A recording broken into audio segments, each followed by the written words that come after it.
ఆడబిడ్డలను arrest చేయడమే కాంగ్రెస్ ప్రభుత్వ లక్ష్యమని ఇందిరమ్మ రాజ్యంలో ఆశా వర్కర్లను అరెస్ట్ చేయడం ఏంటని బీఆర్ఎస్ సీనియర్ నాయకులు రామతీర్థం రాజు అన్నారు. రాజన్న సిరిసిల్ల జిల్లా వెములవాడ పట్టణ రూరల్ పోలీస్ స్టేషన్ లో ఆశా వర్కర్లు ముందస్తు అరెస్ట్ చేయగా వారికి సంఘీభావం ప్రకటించి మీడియాతో మాట్లాడారు.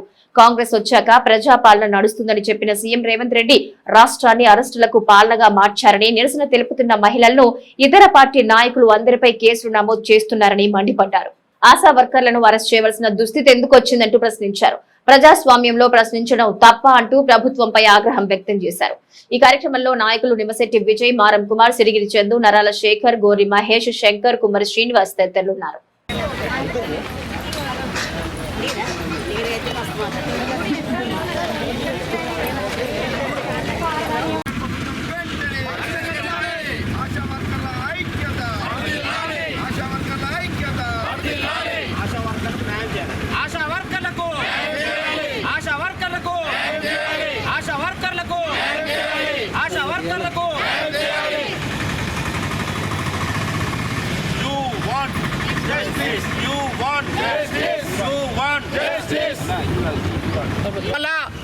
గ్రామాన మరి ఏమైనా మహిళా సంఘాలు కావచ్చు, ఆర్పీలు కావచ్చు, మరి అలా ఏమైనా పార్టీ కార్యక్రమం చేస్తే మరి ప్రతి ఒక్కరిని మీరు నిర్బంధించి గ్రామాన్న ఎక్కడికక్కడనే అరెస్టు చేయడం జరుగుతుంది.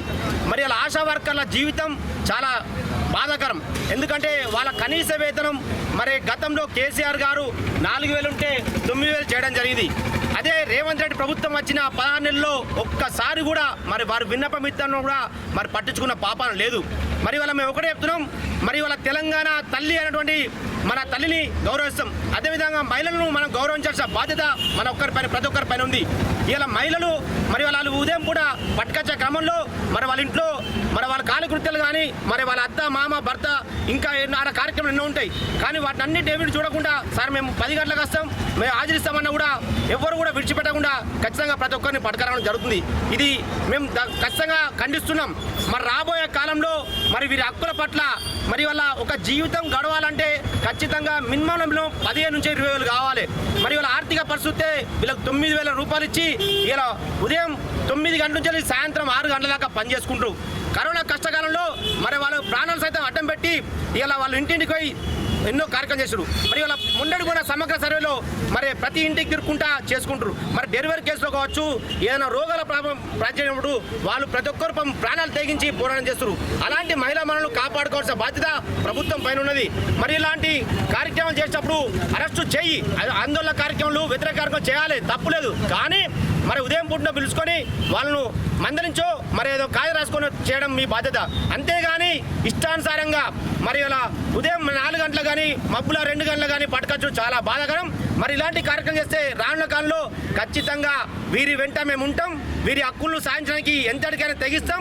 రానున్న కాలంలో వీరికి ఖచ్చితంగా వీరి కనీస వేతనం మరి దాదాపు 25,000 పెంచాలంటున్నారు. వీరి హక్కుల్ని మరి ప్రభుత్వం మరి వాళ్ళ మహిళలకు గౌరవిస్తున్నాం అని చెప్పంటూ ఇలా మహాలక్ష్మి పథకం అన్నావు, 2,500 పథకం లేదు. మరి ఆసరా పింఛన్లు అవి లేవు. మరి వాళ్ళ ఎన్నో కార్యక్రమాలు 420 హామీలు ఇచ్చారు, ఏ ఒక్కటి కూడా నెరవేర్చలేరు. మరి వాళ్ళు ఇట్లే పోతుంటే మరి ఎట్లా ఈ సమాజం బతకాలంటే మరి ఇలాంటి ఆశా వర్కర్లకైనా న్యాయం చేయాలి. ప్రభుత్వ పరంగా వీళ్ళకు ఖచ్చితంగా డిఎల్ కానీ పిఎల్ కానీ ఇంకా ఏమైనా వసతులు ఉంటే మహిళా తల్లను కాపాడినప్పుడే నీ రాజ్యం బాగుంటుంది.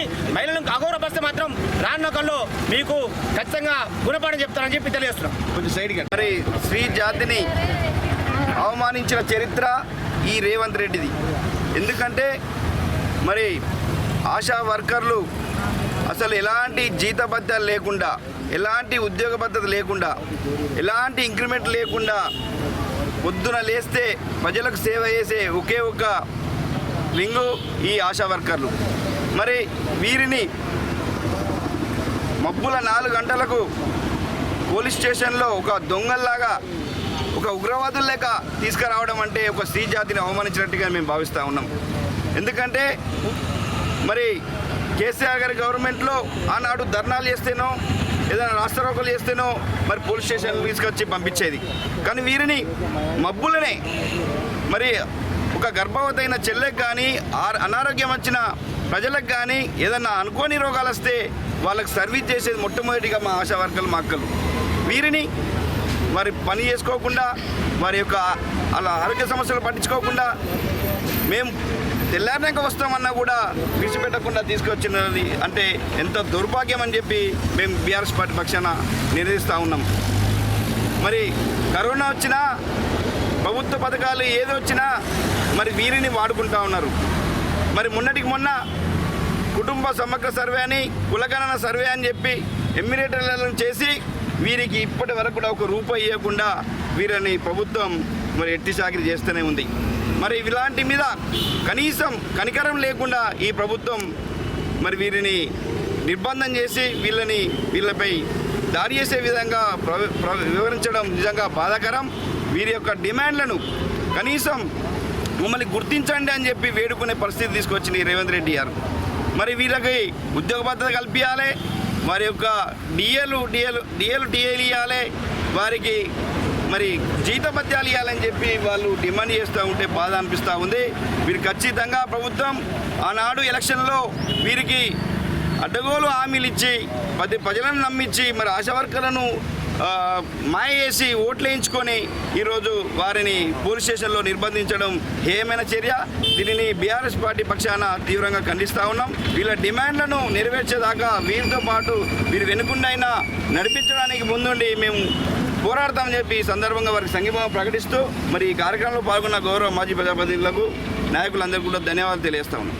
తెలంగాణ గవర్నమెంటు ఒక దోపిడీ గవర్నమెంటు, ఒక దొంగ గవర్నమెంట్ అన్నదానికి ఈరోజు నిదర్శనమే.